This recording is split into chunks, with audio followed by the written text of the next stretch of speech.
It's community property. Racist Karen took over my pool, so I turned on the electric surprise. There is a specific kind of heat that radiates from the pavement in an exclusive gated community, a shimmering haze of entitlement and old money that is supposed to keep the wrong element out. And from the moment I signed the deed to the largest estate in Silver Oaks, I knew that to the neighbors peering through their plantation shutters, I was definitely the wrong element. My name is Marcus, and I am a 35-year-old electrical engineer and founder of a green energy tech firm that was recently acquired for a sum that looks like a phone number. I bought the Silver Oaks mansion not for the status, but for the backyard, a sprawling oasis with a custom-designed, resort-style infinity pool that was a marvel of modern hydroengineering. However, my enjoyment of this paradise was interrupted on day 3 by a woman named Cynthia. Cynthia was the HOA President, a woman with a stiff blonde bob and a permanent expression of smelling something unpleasant. She introduced herself by walking through my closed side gate, uninvited, while I was skimming leaves. She didn't offer a welcome basket. Instead, she demanded to know if the owner was home, assuming I was the pool boy. When I corrected her, the shift in her demeanor wasn't apology, it was suspicion. She squinted at me, her eyes scanning my tattoos and my skin color, and said, "Well, we have strict rules here. This pool is a historic feature of the neighborhood. We don't want it falling into disrepair." I ignored the slight and went back to my life, but Cynthia wasn't done. A week later, I came home early from a business trip to find my back gate propped open and the sound of splashing. I walked around the corner to see Cynthia and 3 of her friends lounging in my pool, drinking wine, with a portable speaker blasting Jimmy Buffett. When I yelled, "Get out!" Cynthia didn't panic. She lazily floated over to the edge, adjusted her sunglasses, and sneered. "Calm down," she said, her voice dripping with racist condescension. "I'm performing an HOA compliance inspection of the filtration system. Besides, this pool was always open to the board members with the previous owners. You people are so aggressive about ownership. You need to learn how things work here if you want to fit in." She refused to leave until she finished her glass of Chardonnay. I called the police, but by the time they arrived, she was gone, and they treated it as a civil misunderstanding. I realized then that legal threats wouldn't stop a woman who believed her whiteness gave her a master key to my property. She viewed my success as theft and my property as communal. I needed a solution that was immediate, terrifying, and undeniably effective. I went into my workshop. As an engineer, I specialize in high-voltage simulation and theatrical effects for safety training. I spent the next 3 days installing a custom defense system in the pool area. I rigged a series of high-intensity underwater strobe lights, massive waterproof subwoofers, and a localized compressed air system that could churn the water into a frenzy. I dubbed it the Tesla protocol.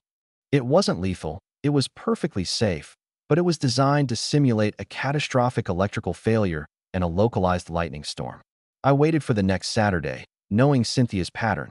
Sure enough, at 2 p.m., while my car was parked around the block to make the house look empty, the gate squeaked open.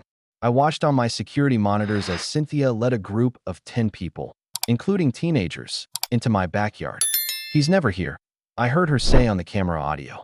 "And honestly, he doesn't deserve this place. It's basically ours." They jumped in, defiling my sanctuary, laughing at my expense. I waited until they were all in the deep end, comfortable and arrogant. Then, I opened the app on my phone and hit execute. The transformation was instantaneous and apocalyptic. First, the underwater speakers emitted a low, bone-rattling hum, like a massive transformer overloading. Then, the strobe lights kicked in, blinding flashes of blue and white light that pulsed erratically, making the water look like it was electrified.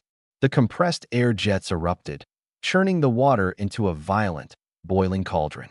I grabbed a microphone connected to the hidden PA system and distorted my voice to sound robotic and terrifying. "Warning! System failure. High voltage discharge imminent. Evacuate." The chaos was absolute. Cynthia screamed, a sound that cut through the artificial thunder, her face twisted in pure, primal terror as the water bubbled around her. The electricity effect from the lights made it look like arcs of lightning were shooting through the pool. The teenagers scrambled over each other, slipping on the wet tile, clawing to get out of the electrified water. Cynthia, tangled in a pool noodle, was flailing wildly, screaming, "Help! It's frying me." He booby-trapped it. She looked like she was in a disaster movie, her hair wet and matted, her dignity completely evaporated. I walked out onto the patio, holding my phone, recording the entire thing. I hit the off button, and the chaos instantly vanished, replaced by the serene silence of a sunny afternoon. Cynthia stood shivering on the deck, dripping wet, clutching her chest. When she saw me, her fear turned to embarrassment and then to anger. You tried to kill us," she shrieked. "I'm calling the police." "That was electricity. It was a light show, Cynthia," I said calmly, leaning against the doorframe. "It's a security feature to scare off pests. Looks like it works." She did call the police, screaming that I had an illegal electric fence in my pool. When the officers arrived, for cruisers strong this time, they found a group of trespassers and a calm homeowner. I showed the officers the system, LED lights and air bubbles. No electricity in the water. No danger. Just a very, very scary prank. The sergeant looked at the wet, shivering HOA president, then at the no trespassing sign she had ignored. "Ma'am," the officer said, struggling to hide a smile. "You broke into this man's property. He is allowed to have a security system. You, however, are not allowed to swim in his pool." I pressed charges this time. Criminal trespass. Cynthia was led away in handcuffs, wearing nothing but her swimsuit and a towel, paraded past the neighbors she tried so hard to impress. The video of her screaming in the electrified water went viral in the neighborhood group chat.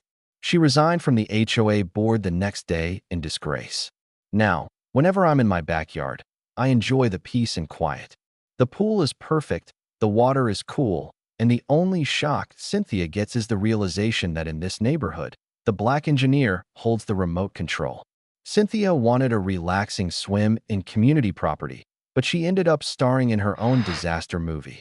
She walked out of my backyard in handcuffs, wearing nothing but a towel and a whole lot of shame. The best part? The only thing truly shocking in that pool was the speed of her arrest. She lost her HOA title, her dignity, and her freedom, all because she couldn't respect a black man's success. Note to all Karens: if you break into an engineer's house, don't be surprised when you get dismantled.